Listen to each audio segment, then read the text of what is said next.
Go, Sean.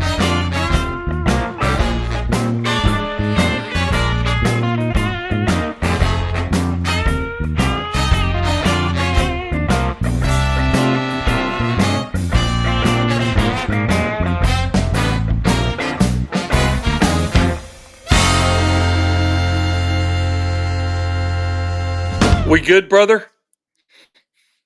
We're on now. Orange Podcast Bad, Episode 8. Welcome back, everybody. We want to talk a little bit about what's going on with the Russo-Ukraine War. Yes, it's actually called that, not Russian, because it's been going on for a long time now. We've got Paul back with us. Hey, Paul, how you doing? Top of the world, ball. Doing good. I was trying to download this clip. Let me see if it came in yet. Nope, it hadn't come in yet. But basically, it is Jeffrey Sachs, and he's explaining how pre-2014 is NATO, mostly the European Union wanted to do this using USA as Big Daddy and enforcer. Wanted to be expansionary, had kept growing all the way towards Russia's border.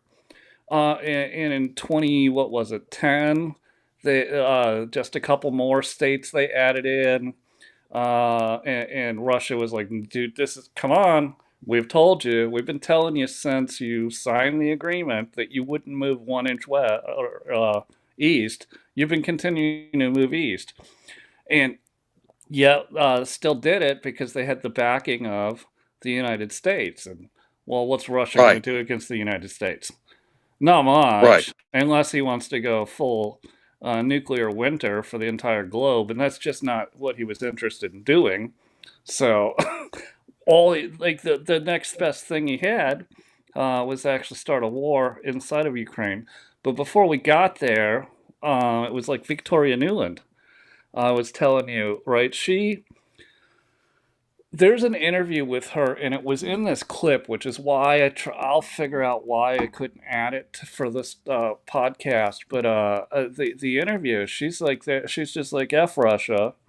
And she's like, yeah, we totally paid the protesters in Ukraine to overthrow the government. We paid for it all. We gave them everything they needed to overthrow the government so we could install Zelensky, who's pro-Western. Because what was I can't remember his name. The president before in Ukraine was very much pro-Russian, because most of Russia is most of Ukraine is ethnically Russian, or a Polish, or what was the other one? Belarus? Romanian. Right? Yeah. And they didn't. And so Poland and Romania are off to the west side of Ukraine. The eastern side of Ukraine, from the top all the way down to Crimea, was all native Russian speaking. And if we were able to put up a map right now, that's where the stalemate is. Russia has taken all of those Donbass and all those areas all the way down to Crimea. And we talked about this last week, Sean.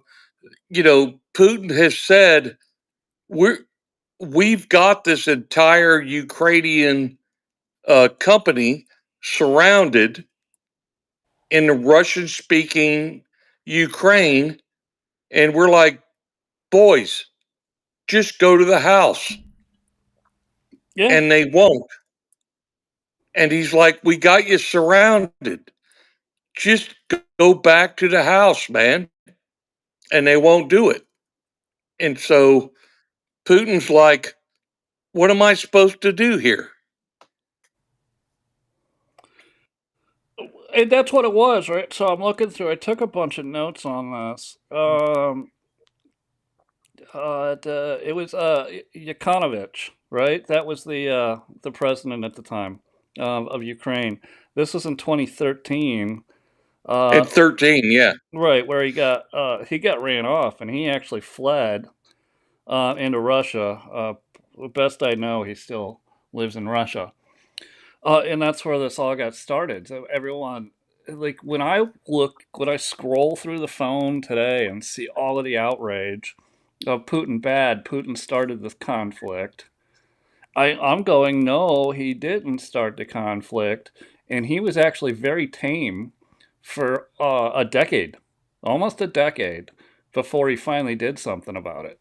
That's the way I see it, Absolutely. and when I see all these people freaking out and saying, "Well, Putin's the one that invaded," what did you want another sovereign country to do when Right. we're literally saying, and this also was in the clip, we're literally saying, "Hey, we can put missiles wherever we want.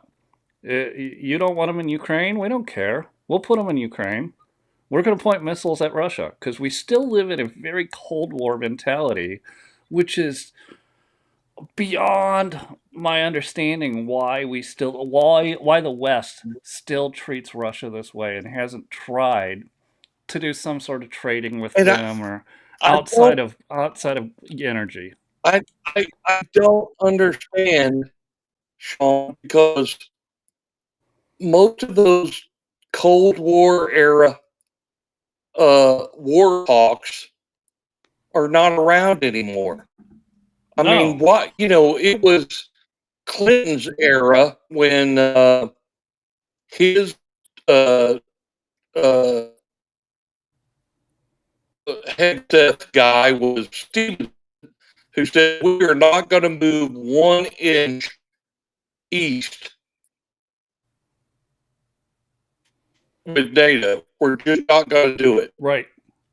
And the very next thing they did was go to Yugoslavia and say, we're going to put a. And the Serbs said, no.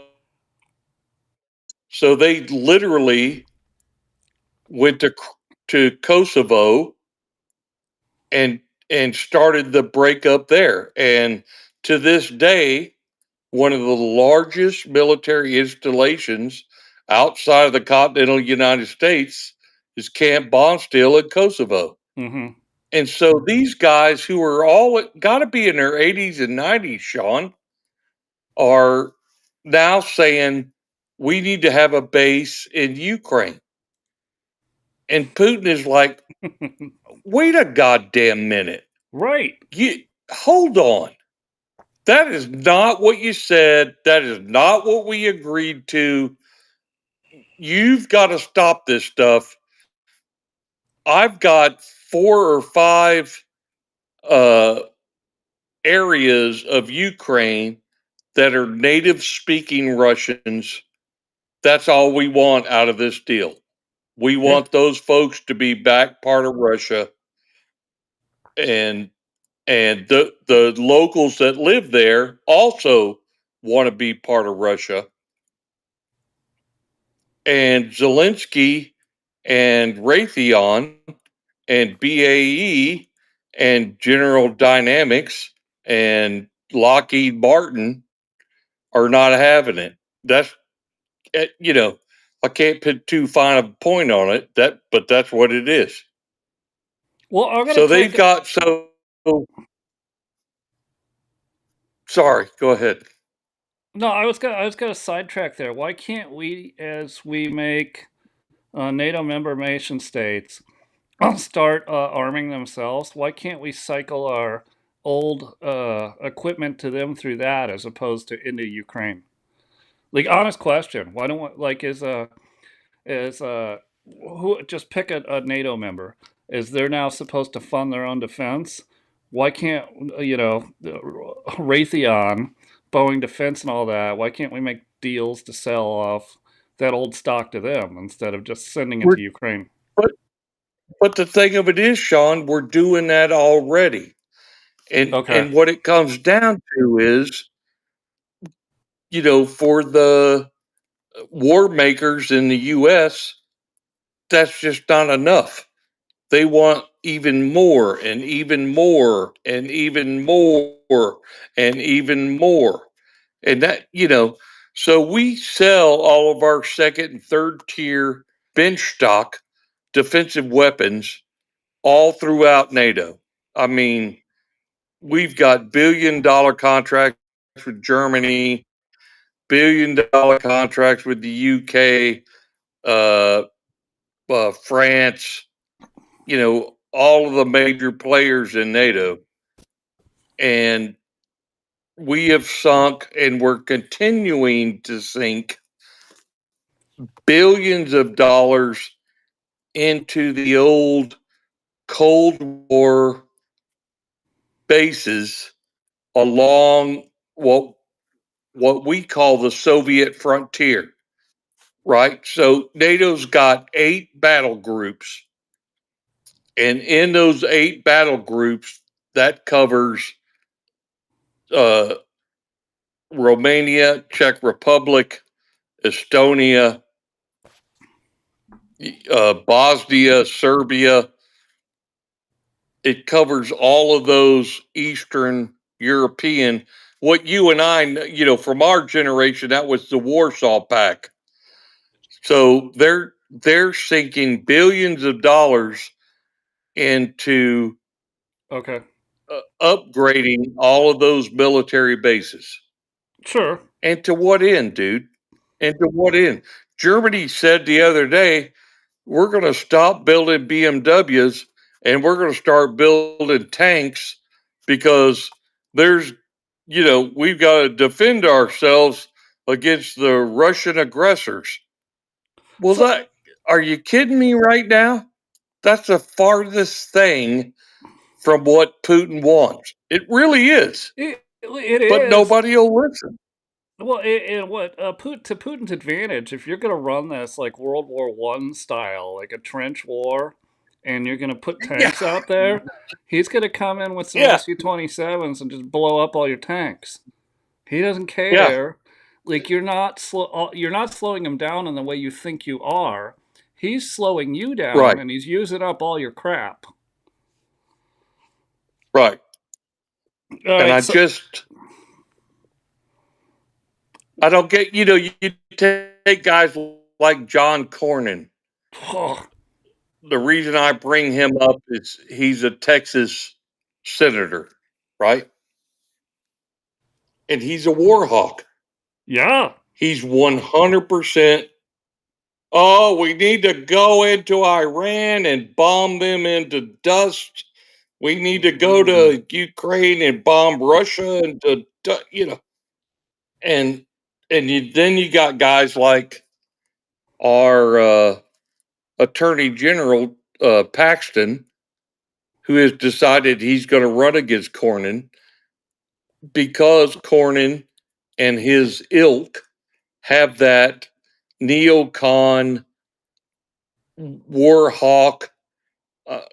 I don't even know how to describe it, but these guys are they're off their rockers, dude, unless they're getting millions of dollars from Raytheon and BAE and Lockheed Martin, sure. in their uh, coffers, to talk that noise. You get what I'm saying? I do. So I want to do a little experiment here if I can. I was able to download the clip to my phone since we can't play it on the screen. We can at least maybe listen to the audio. I want to see if this comes through, if that's cool with you. What was Putin's intention in the war? Is that coming through? The propaganda that's written about this, that they failed and he was going to take over Ukraine. The idea was to keep NATO, and what is NATO? It's the United States, off of Russia's border. No more, no less. When the Soviet Union ended in 1991, and an agreement was made that NATO will not move 1 inch eastward.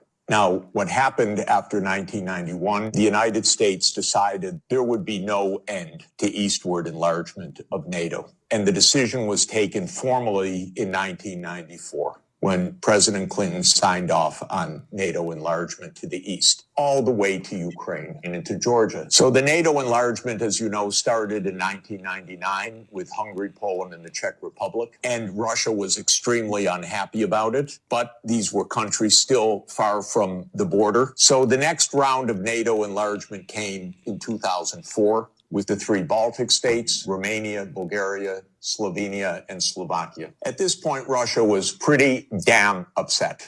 So as everybody recalls, in 2007, President Putin said, stop.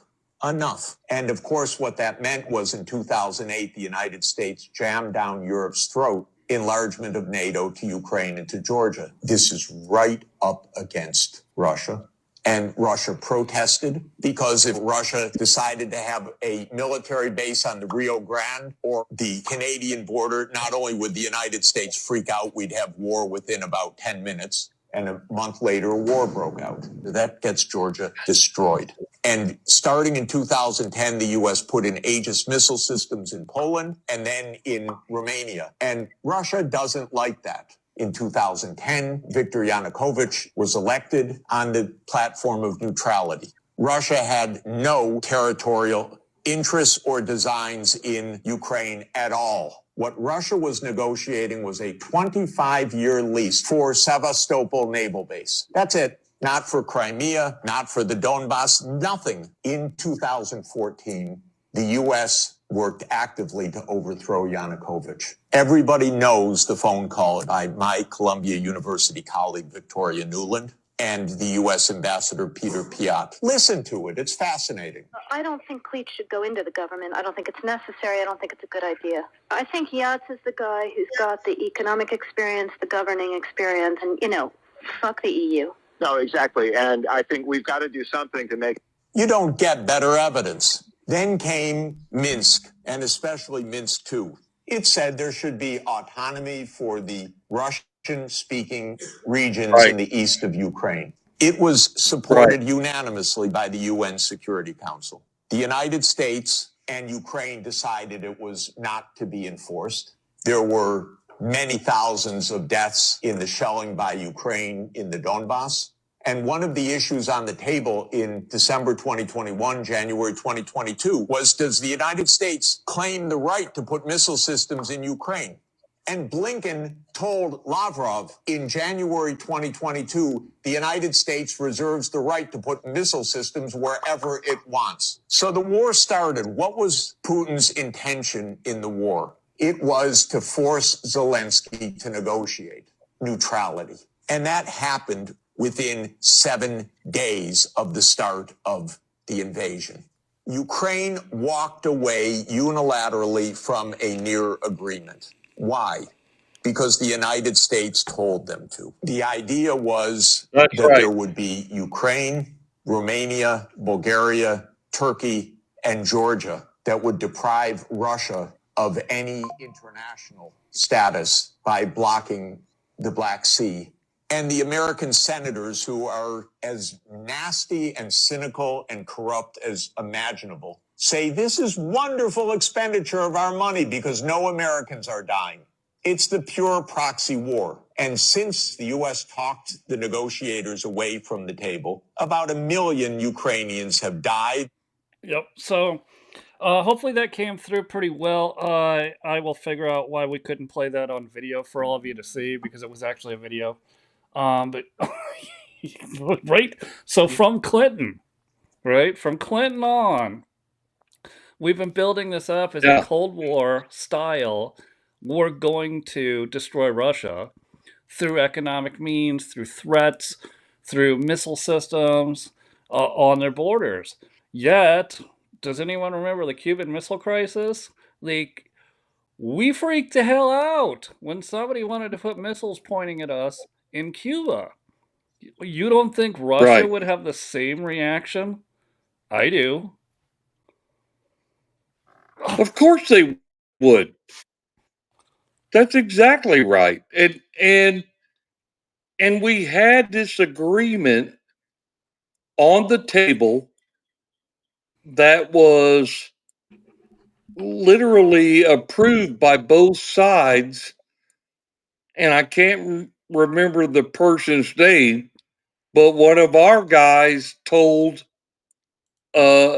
Ukraine, don't sign this deal, dude. Don't do it. It's bad. Don't do it.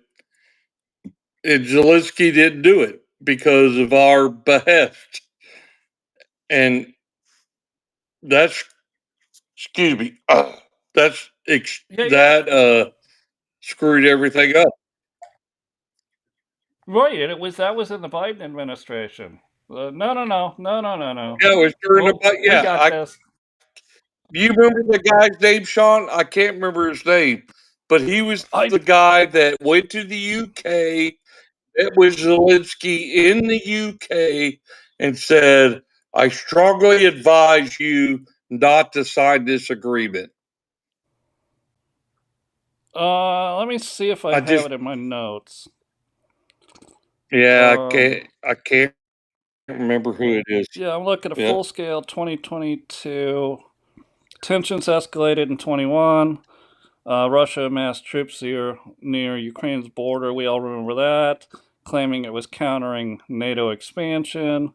Blah blah blah. Putin, Belarus, Russia occupied Crimea. I'm looking to see if they got. It was. It doesn't say his name. It just says the counterpart. But oh yeah, yeah. Oh, one of the other regions that a part of the Donbass that we forgot to mention was Kharkiv and Oblast. So yeah, Donetsk, Kharkiv. Donbass, Yep, Kharkiv, Oblast, and Crimea are all ethnically Russian. They want to be they're Russian. all They ethnically didn't Russian and care that they were have been for Ukrainian, thousands of years.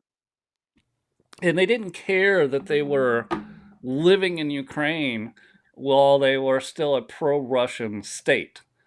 Right? It's Right. when Zelensky got in and he started shutting down the Russian Orthodox Church and jailing priests, putting landmines in some of these areas I just mentioned. I mean, just awful, awful stuff that nobody talks about. You're never going to see a report on that on NBC, but we've got. Yeah. I can find Hey, videos to hey, prove it to you. hey, Sean, where's Christian Amanpour? Where's Christian Amanpour on all this? She did such a great job of saying, putting the Serbs in a bad light. Her whole life was that at CNN. Why Right. isn't she doing that now? Where is she? I don't see any of them. And before we went live, yeah, that's kind of what we were talking about. Is where's the media? Like they're nowhere to be seen. Not a single thing in this entire Right. conflict has been other than cell phone Yeah. generated, which might be true. It might be the setup is a skit. It might be AI. You don't know. Because the video is so just awful. Or we've got video of people in Ukrainian military outfits dancing. Like, what is this? Are we just doing COVID videos? Like nurses dancing during COVID? Because apparently Yeah, they didn't have right. any patients to take care of? Yeah. Listen, all of the Middle East wars, it was on CNN 24/7, live streamed. All the way from George to George W. All the way through. Yeah. Like even you could even find stuff late in the Afghanistan.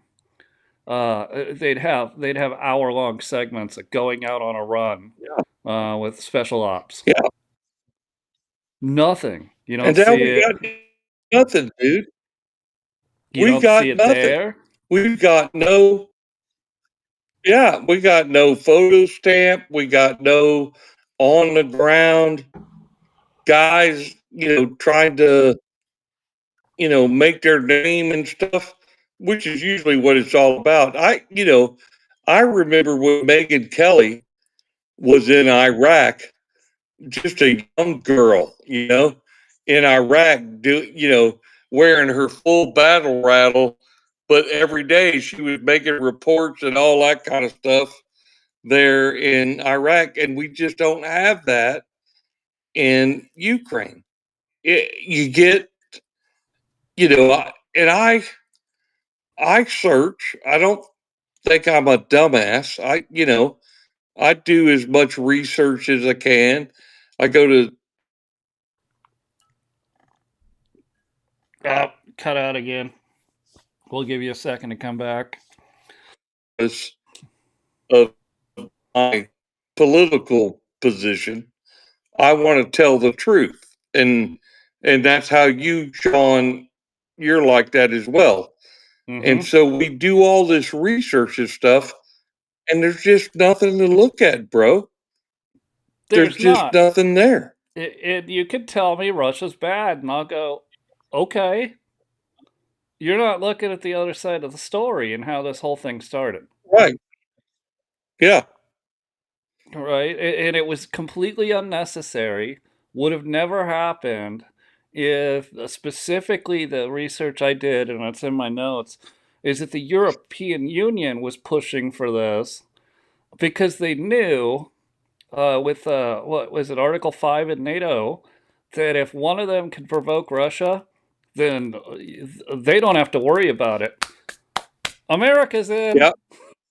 Yeah. America, oh, well, here That's we right. go. And so they were Yep. all trying to That's our provoke him and piss Article him 5. off. 100%. It, I, Yeah. So we have 2 or 3 tank battalions. We got heavy artillery battalions in Germany at Ramstein and Kaiserslautern, and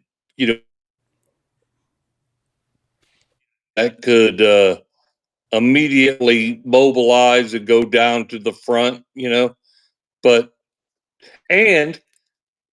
and our Patriot missiles and stuff that Biden did are in Poland and Romania, right on the border. And Putin said, "You keep firing them goddamn missiles at me, I'm going to go into Poland and I'm going to attack those bases. I'm going to stop the Patriot missiles." right. And why wouldn't he? Like, Which, why wouldn't he? you're poking that guy Yeah. that's supposed to be riding a bear shirtless. That's the guy you're going to poke? So the other part of that too, Sean, is I just I don't see Russia being so depleted that they have to bring in Chinese, Iranian, and North Korean soldiers to get the job done. I just, they're like 10 times bigger than Ukraine. Are you Right? kidding me right now? Really? You don't have enough soldiers to get it done on your own, bro? Right? All right. Yeah. Well, but also look, we were talking about media and you said something about Gaza, but the media was in Gaza because CNN was embedded with Hamas and they have video of it. And you go, well, what? Okay. If you go, okay, you're reporting both sides. Why are you only embedded with Hamas and not with IDF? Like, Right. there's video of you of journalists recording from their little camera, right, with their little gyro stick on the back of a motorcycle. In their other hand, they have a grenade. They're actively participating as militants. This is CNN. There's like Yes. just get on your phone, go to X, and search for the Yeah. videos. There's hundreds of them, Hey, hundreds of what different about ones. the guy with the phone that videoed the gang rape of this one gal on October 7th, and he was a CNN. Nope, I lost him. Hopefully, we'll get him back up here in a minute. Yeah, it's bizarre to me that um, nobody right. Why are you only involved on one side? Why is it only you're embedded with Hamas or you're embedded as a with a Palestinian, if that's the term you want to use. But you don't have any embedded on with the IDF, with the Israeli Defense Force. And this has frustrated me to no end. Where has the media gone? Where's the media gone with all of this? Whether it's Ukraine, whether it's Israel and Gaza. Here we are. They just they don't even try to be journalists anymore. They've just given up on journalism. They're just political activists at this point. Journalism is dead outside of independent journalism. Now, Elon can say everyone's the media. We are the media now. Well, we're the media in the form that we produce entertainment, but there are some independent journalists that have left. You know, Marina Murillo. I can think of some like Barry Weiss. Whether you like them, don't like them, they're actually still investigative journalists and producing news stories that they do fairly regularly, whether it's in print or it's in video format. Yeah.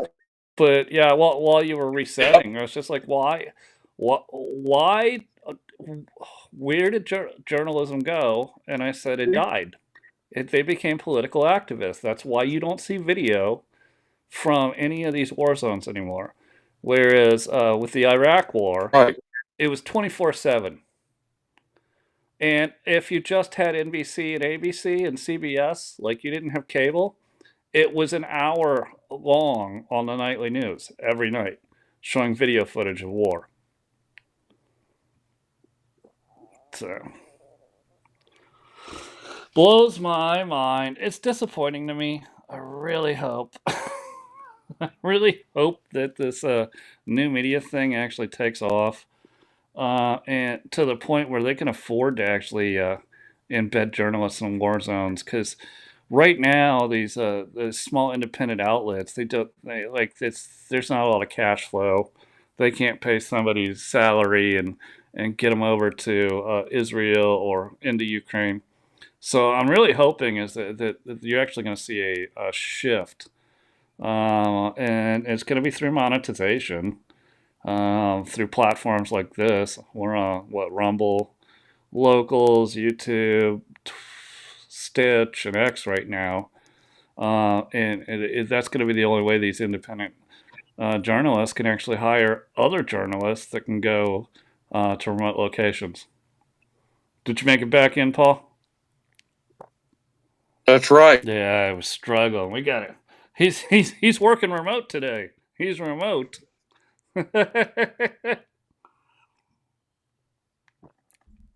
What are your thoughts?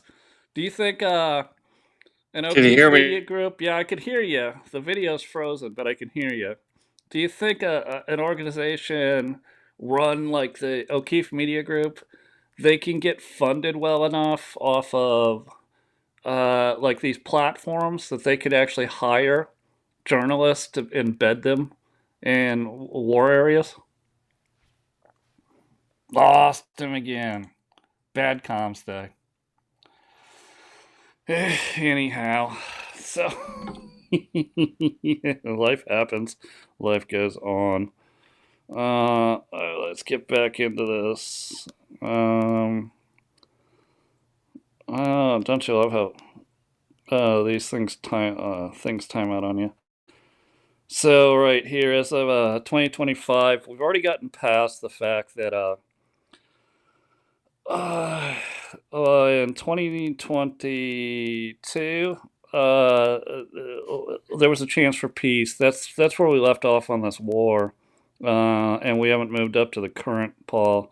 In 2022, there was a chance for peace, and somebody in the Biden administration told Zelensky, "Nope, don't worry about it.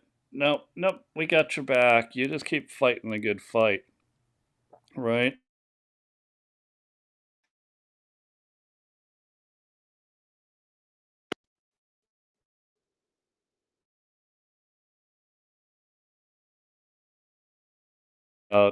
Which are part of the Donbass, so which is parts of east and southern Ukraine. So Kherson, Zaporizhia, the front lines still have intense fighting, and it's been a meat grinder war. It's been an unnecessary war created by the West, created by expansionary West. Where are they at now? Yeah, peace talks mediated at various points by the U.S. and others have failed. They failed because the U.S. told them not to. A proposed 30-day ceasefire in early 2025. That one, Hey, that's the one where Zelensky came to America, talked to the Democrat senators. Yeah, I heard you speak in.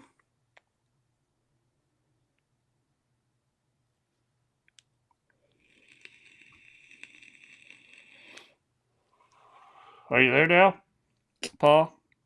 yeah,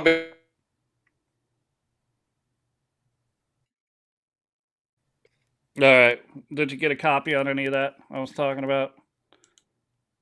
So we're up to where Zelensky comes, talks to the Democrats on the Senate, Senate and the House, and they convince him to tell Trump, no deal. The most recent chance for peace. Any thoughts on that?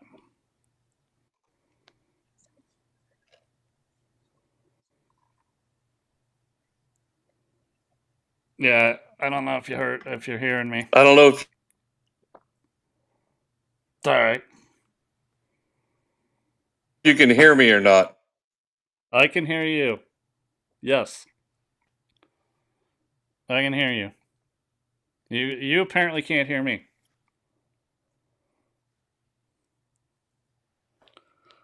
Well, I'll let you go.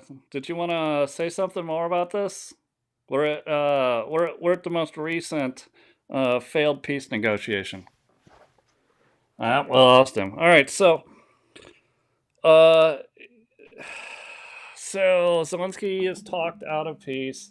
He tells Trump he's defiant. We all see the video where Zelensky's very defiant in the White House with Trump.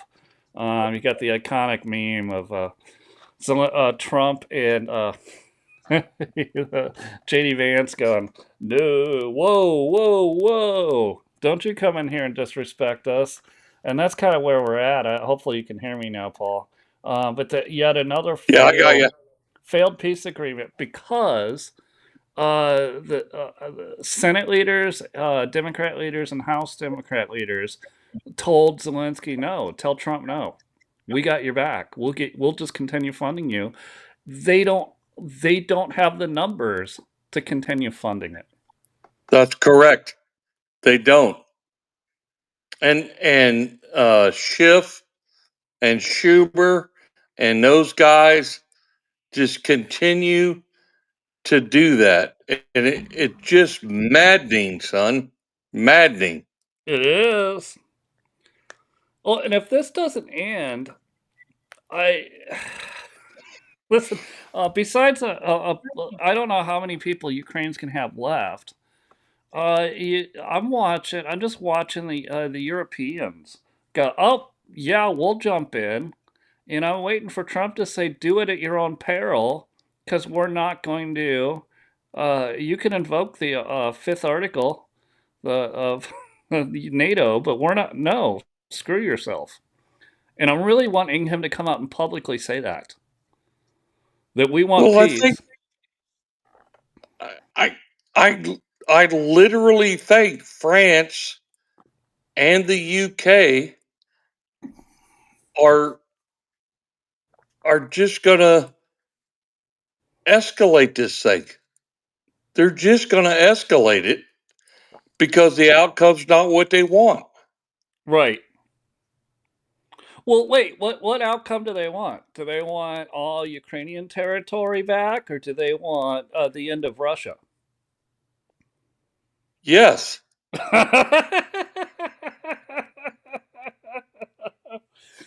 Well, I can tell you, neither one of those is going to happen.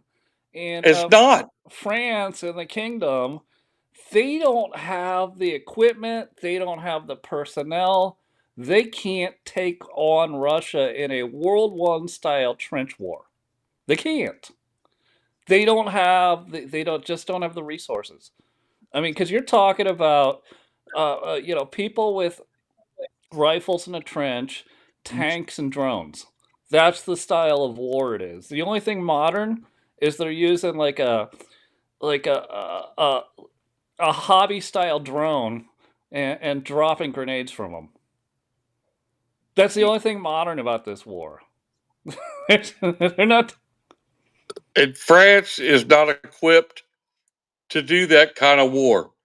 They think they're going to have air superiority, but they're not, because with France and the UK, I would say Russia is on par with them. I think the US has air superiority worldwide, Yeah, but not France and not not the France, UK. not UK. UK's got a bigger air force and navy than France, but they don't know. And They don't have that, dude. They and just don't. the birds that are And flying. those French what are they? Tornadoes? Well, Yep, yeah, French tornadoes, which are Cold War era fighters. They've got nothing against a Russia's 35. Gen That's 4 and Gen 5 fighters. They right. just can't do it. They're not going up against a modern SU. They're not. And now a modern SU, let's just to be clear, that's what Russia considers a a fifth gen. That is not fifth gen for America. Our aircraft Oh yeah, superiority it's is third gen. far It's greater. third gen for America. Yeah. Yes, third gen, but they would be match for match, right? Basically, it'd be match for match, or maybe Russia has the better equipment if they can keep it in the damn air. Problem with Russia is the maintenance. The maintenance. Oh, I'm so glad you brought that up. So the chink in the armor for Russia is the maintenance. They do not have the A&P guys that they need to keep that flight in the air. They just don't have it, Right. It, because those guys are conscript. They're not, it's not a guy going to Embry Riddle and wanting to be an AP. You know what I mean? It's conscript. So they take those guys, force them to go to school. They do the minimum that they can do. And those, dude, I would say at this point, I would say 60 to 70% of the Russian air fleet is grounded because they don't have the maintenance regimen that we have. Now it might be on par with France. I mean, or you look at Greece. I posted that before. Greece has at least 100 T6 trainers that are rotting out in the open on the airfield because they don't have enough pilots.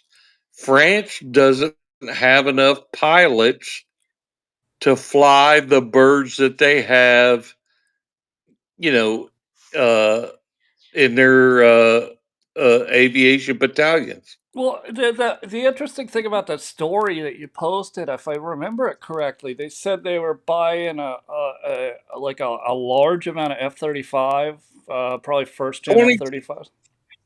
yeah, Greece. $23 billion worth of F-35s.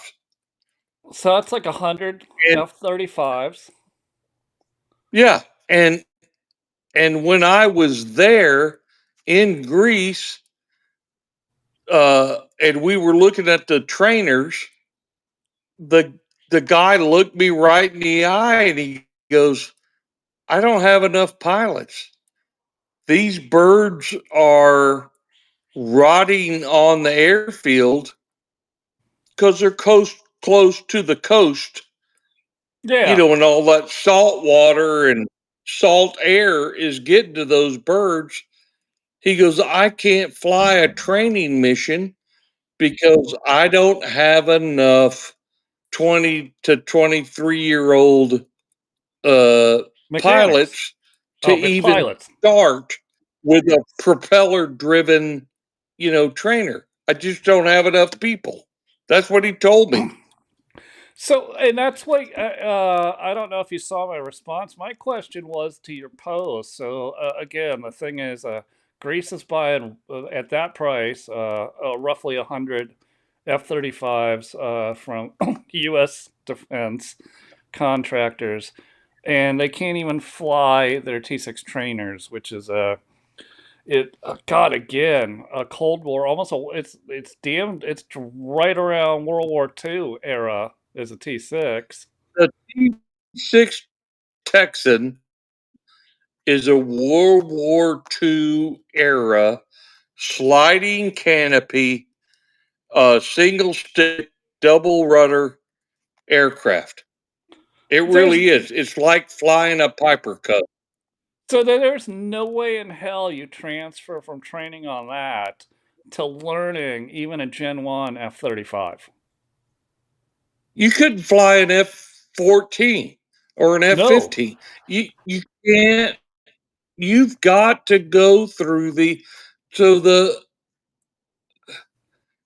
even the weapon systems, which you have to have a back pilot, a co-pilot to run your weapon systems and stuff. These guys couldn't get these birds off the ground even if they had 1,000 hours in a T6, Right. because the intermediary is the F5. Remember the old F5? Yep. That was, NASA still That wa- uses the F5, to guard around Houston and Patrick Air Force Base in Florida. They still use F5s it's a sporty little because it's plane. basically an entry level jet. Right. But It's Greece, for example, and France, they don't even have any F5s. They call them T5s because they're trainers.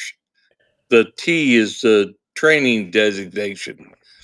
So you've got to go through a propeller driven bird to a jet bird before you could even think about getting in the cockpit. You're not going to do an F-35, dude. You're not smart enough to do it. You might be able to go to an F-15. Oh, no, no, no. A F-14, the Tomcat or something. But other are they than gonna that, you're not are they gonna understand even on the F-14, right? Are they gonna understand wing position? Because it's not right. automatic. Yeah, they can't. They don't know how to. Yeah, dude, that's 1,000 hours. Right. You understand that? That's 1,000 hours. It's 600 hours to do retractable gear. You have to have 600 hours to do a T6, which is fixed gear, to something that is a retractable gear. Right Now, now your wings aren't fixed in an F-14. Well, they're fixed by meaning they flex in and out, but depending on what airspeed you're going to be doing or what maneuvers you want to yeah, do. And again, that's all going to be muscle memory that has to be learned. There's it no has way in to be 100% hell. muscle There's memory. no way in Can hell you these. imagine going supersonic and leaving your wings out? Gone. Yeah, look how that's going to work out. They're Yep. gone. Which is why you see most of the modern, at least for American planes, and at least the videos we see out of China, which are propaganda, they're unibody. All right, so that way you don't have those friction points in between the wing and the fuselage. It's just a Right. unibody all the way across, That's because you're exactly right. reducing friction, and the friction creates heat. The heat like starts to loosen things up. Yeah, if you went supersonic, wings out in an F-14, in a Tomcat, those wings, you just see them tumbling behind you as you look right. As you now You'd be the start. very first person to the crash site.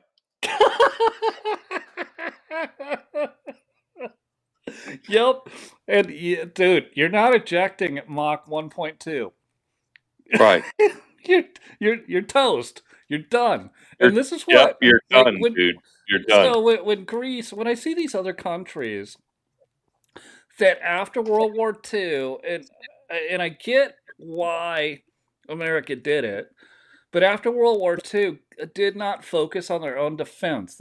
They used America to do it. Don't have the capabilities and wouldn't have the capabilities if they started now for another 2 decades. That's in At least. personnel. Oh, That's in at least, equipment. Sean. Yep. I mean, they're So 20 when I years was behind. in Argentina, they have a version of the A10 that is propeller driven. Mm-hmm. It's not a jet driven A10. It looks exactly like an A10, but it has twin Rolls Royce propellers on it. It's a great close air combat. I mean, really a great platform. They have perfected it over 30 years or so. But they have no they they don't even think about, oh, we want, you know, F-16s and Right. stuff. They're like, nope, we're going to stay in our swim lane. We've got moderately stupid pilots that can, you know, Brave. that are brave, that can do, something complex as retractable gear, Mm-hmm. and they have a weapon systems officer behind them that runs all the guns and stuff. But yeah, it's just, I don't even know how to say it. So, There's nobody outside of the United States pilot that has any idea about any of this. You just, no. we left $80 billion in stuff in Afghanistan. And every once in a while, you'll see one of the Black Hawks we left behind, with a pilot. 9 times out of 10, he's going to crash land it, or he's going to run into a mountainside, or because at the end of the day, he's a goddamn cave dweller. It's just not the same. No. And so I will say, I think the UK might be able to throw up a dozen decent fighter pilots, but France, they say they want to go to war with Russia, direct war with Russia inside of Ukraine.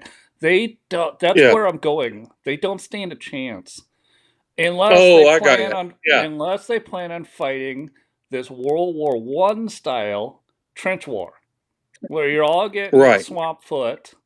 And you're sleeping in a trench, you're living in a trench, you're eating in a trench, nobody's moving, sides aren't moving, you're just lobbing stuff at each other. You're throwing Yeah. you're throwing World War I style munitions Yeah. at each other. Right. And then you've got 17-year-olds, in a garage, uh, souping up a hand grenade or something on a drone that can, fly with a camera and get above 2 or 3 guys in a trench Yep. and drop the hand grenade.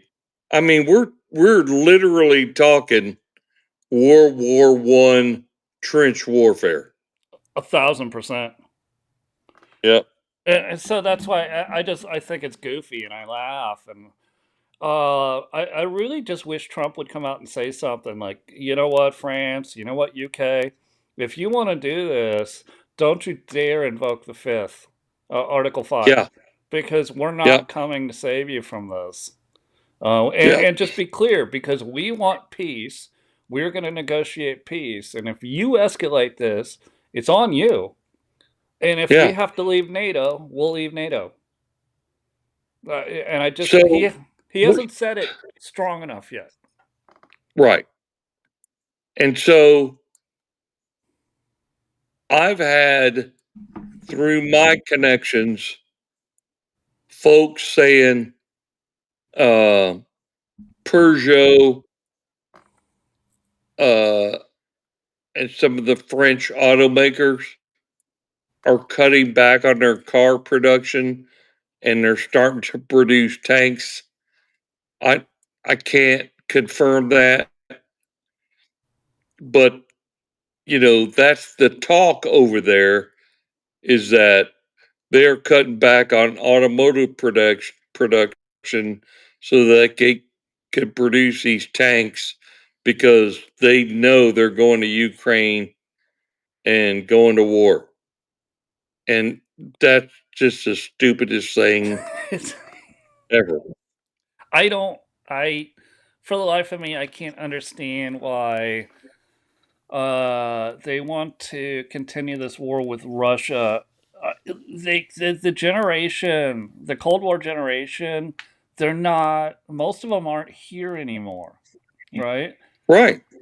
So why is Yeah, this? I'm a Cold War guy, and Yeah, I yeah. I don't give a shit about any of that, dude.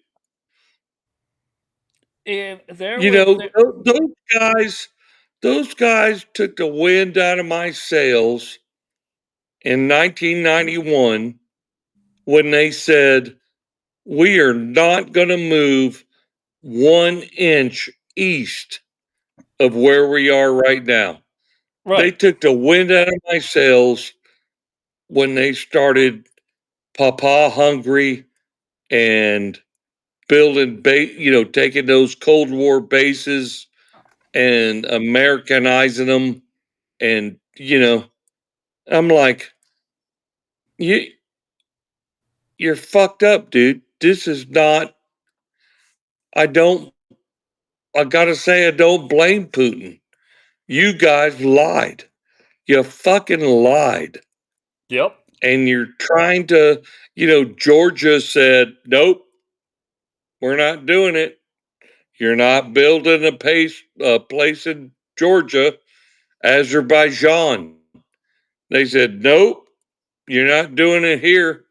And so they get to Ukraine, and the CIA takes out the current president and puts in Zelensky and says, yeah, we'll be able to do it here and it'll be cool. But to what end? Who gives a right. shit? You're talking about this Cold War dictum that is no longer relevant. It's no longer relevant. We need to have Russia as a trading partner, not as a Cold War, you know. It just it makes no sense to me, bro. And that's where I'm at, and we've had opportunity after opportunity after opportunity to make a trade partnership with them. That doesn't mean you're best friends and you're going to be best man at Putin's wedding. We're Right. just making trade and normalizing We're just relations making through trade trade. deals. Yeah. And Yep. like America could have gotten very rich off some of these trade deals offered by Putin over Yep. the years, and has Yeah. always said no. Putin bad, just like they now Yeah. say Orange Man bad. So you get Orange Man's a Right. Putin puppet, and they're still living in this Cold War era. And it's I think when you see Donald Trump, right, where they go Orange Man bad, it's because he wants to reset the globe as far as trade goes. And they're all losing 100%. their mind. They're losing their mind. And Yeah. he's like, Go ahead. He's like, just look. I think he posted one to Truth. What did he say? Just chill. Just chill, just dude. chill. Just Just chill. chill. I I also love like the that. I one where want he to get said, shirts made up that just says "Just "Just chill." chill." Yes, yes. Oh, and don't be a panicking. A Republican that panics Yeah, over the that's stock panicking. market. Yeah. Oh, it's fantastic. Oh, well, Paul, we're Well, at the hour. You got yeah, anything? we're at the hour, dude. My dinner's ready, and I'm I, my wife, instead of stew meat, she took New York strip Oh, and cut it up and made stew in a not a pot. this is What's a the kind of crock pot? crock Crock pot. pot. I was saying pot crot, yeah, but it's a crock pot. Right on, man. You have a good dinner. I will talk to you offline. We're trying to get something going for Friday with a special guest. I'll let you know if we can make that happen or not. All right. Oh, really? Yeah, I'll tell you offline. Doing this instead of X? Yeah, on this. Yeah, Oh, right. awesome, dude. On the Yeah. podcast, and we're on all the things right now. We're on everything but basically Spotify right now, live. So, let me hit the video and close it out. All right, brother. Love you guys.